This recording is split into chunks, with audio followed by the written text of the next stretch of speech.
Okay, so imagine trying to protect a workforce the size of a small city, but instead of being in one place, they're spread out across some of the absolute most volatile and dangerous environments on the planet.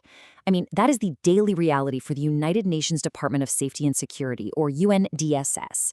In today's explainer, we're unpacking a really fascinating internal strategic guide.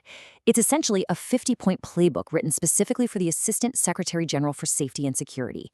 And let me tell you, this isn't just dry administrative red tape. We are literally looking at a global survival playbook. To really wrap our heads around the stakes here, just think about the number 130. That's the number of countries where UN personnel are currently operating. We are talking about the daily, round-the-clock protection of over 180,000 individuals. On any given day, right this second, this department is simultaneously managing security for humanitarian surges into active disaster zones, they're overseeing protective details in highly volatile capitals, and adjudicating thousands of travel clearances. The scale of this operation is just absolutely massive. And there's this really incredible philosophy at the core of this entire document. Strategy without operational grip is aspiration. I love that. Basically, high-level policies, grand declarations, and those strategic visions cooked up in boardrooms in New York, they mean absolutely nothing if they don't actually work on the ground during a crisis. If you have strategy without operational grip, it's just a wish, right? And conversely, if you have operations without strategic direction, well, you just have a lot of motion without any real progress. The entire point of this Assistant Secretary General role is to make sure the department doesn't suffer from either of those traps. So to decode this beast of a bureaucratic guide for this explainer, we're going to break it down into a 5-part playbook. 1, the ultimate co-pilot. 2, the operational engine. 3, delivering safety at scale. 4, the human foundation. And finally, 5, navigating a deadly horizon. Let's kick things off with Section 1, the ultimate co-pilot. Basically, the Assistant Secretary General, or ASG, is the chief operating officer of this whole global security apparatus. Now, when they're looking upward, they deputize for the Undersecretary General and handle a ton of high-level diplomacy. But looking downward, their job is to translate that high-level strategy into crystal-clear operational directives. And here's the kicker. Those directives have to be written for a stressed-out security officer trying to make a split-second life-or-death decision at 2 a.m. in the pitch black. They are not written for a reviewing lawyer sitting in a comfortable, air-conditioned office at midday. The rules have to be totally unambiguous about who does what and highly realistic about actual field conditions. You can't have a situation where complying with one rule forces a team to break another.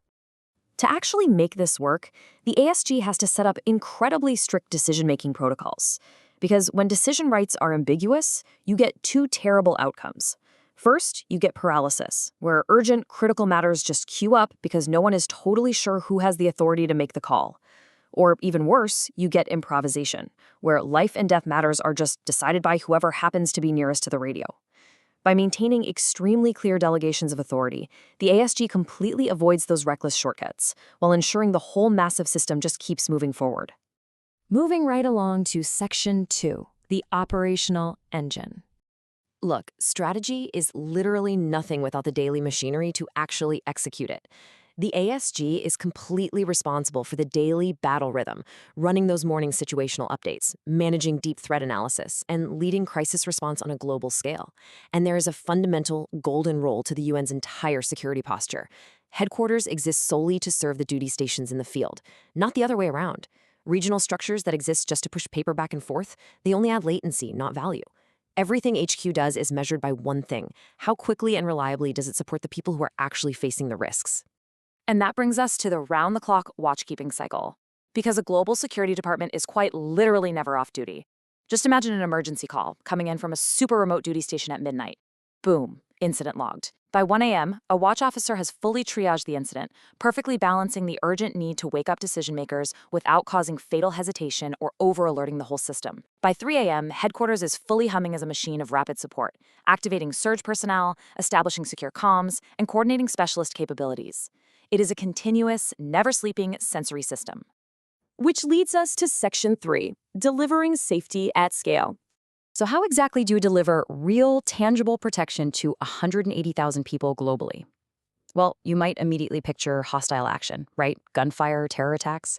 But surprisingly, the persistent, incredibly unglamorous killer of UN personnel is actually road traffic accidents. Because of that, seemingly mundane administrative things like strict fleet management, enforcing seatbelt rules, mandatory driver training, and tracking vehicle telematics, those are actually top-tier life-saving technologies. Sustained, boring managerial attention to road safety is quite literally how you keep the most people alive day to day. When you're delivering safety at scale, it's administrative discipline that prevents catastrophic physical risks. Now, contrast that mundane daily admin with the highly specialized readiness required for something like hostage incident management. Readiness for something like that has to be manufactured during calm times. When an abduction actually happens, those first 72 hours are utter chaos. Information is incredibly scarce, and early errors cost the most, so the system has to run on cold, methodical discipline rather than adrenaline. That means instantly securing communications, spinning up a dedicated incident cell, and, crucially, ensuring families are immediately supported so they never, ever have to learn what happened to their loved one from the evening news. The really crucial takeaway here is the protection isn't just about dudes with earpieces and armed guards. It heavily, heavily relies on standardized administrative programs. Think about it. The organization's obligation to a colleague who is endangered by a blocked stairwell during a fire is exactly identical to its obligation to a colleague endangered by a bomb. That means rigorously maintaining fire alarms.